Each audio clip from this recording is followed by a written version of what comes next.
In the heart of the War Department, a clerk discovers a gut-wrenching anomaly. 3 telegrams, all bearing the same last name, Ryan, are destined for the same mother on the same day. The news quickly escalates to General George Marshall.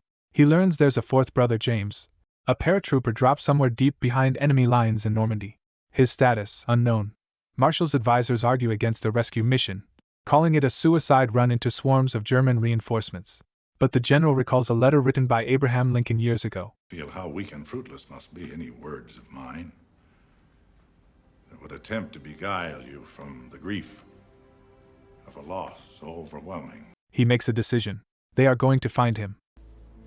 And we are going to get him the hell out of there. The order trickles down to the war-torn beaches of France, landing in the lap of Captain John Miller.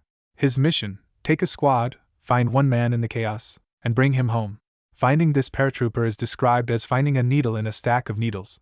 Miller needs an interpreter, so he plucks Corporal Upham from a desk job. Upham has never been in combat.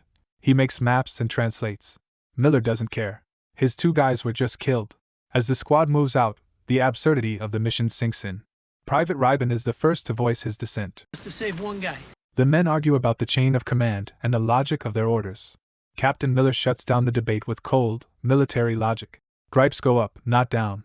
Always up. They arrive in a bombed-out town, searching for any sign of the 101st Airborne. They encounter another unit pinned down by intense fighting. A French family tries to hand their children over to the soldiers for safety, but Miller forces them away. A painful decision in a sea of them.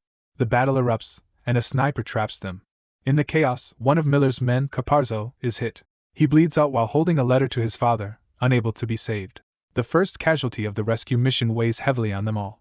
Their search continues, moving through fields littered with fallen paratroopers. They find a crashed glider. Its dead crew a grim reminder of the high cost of the invasion. A pilot tells them a tragic story. 22 men died because someone welded extra armor onto a general's plane, making it too heavy to fly properly. The squad begins sorting through dog tags of the dead, a morbid lottery.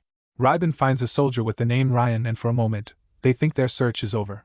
Miller delivers the news to the soldier. So I'll just say it. Your brothers are dead.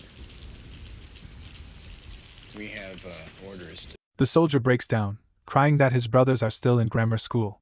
They've got the wrong Ryan. The mission is a mess. But a friend of the wrong Ryan provides a crucial clue. He knows the real James Francis Ryan. They were supposed to rally at Ramel. On their way, they discover a German machine gun nest overlooking an open field. Miller's squad argues.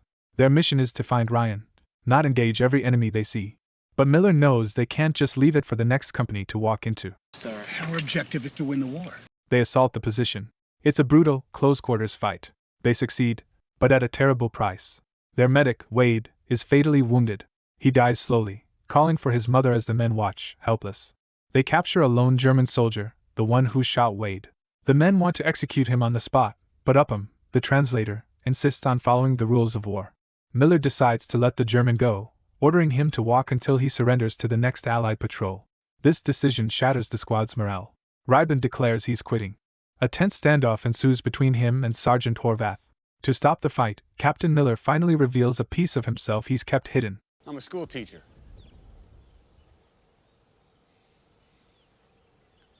I teach English composition. He explains that with every man he kills, he feels farther away from home.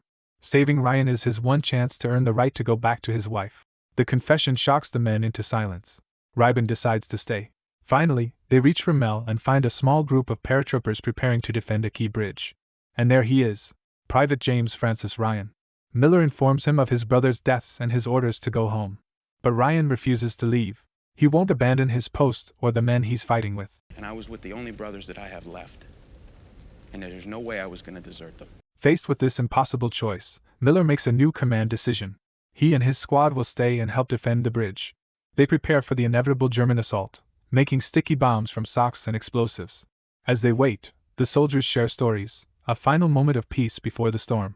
Ryan talks about the last night he spent with all his brothers. Then, the tanks arrive.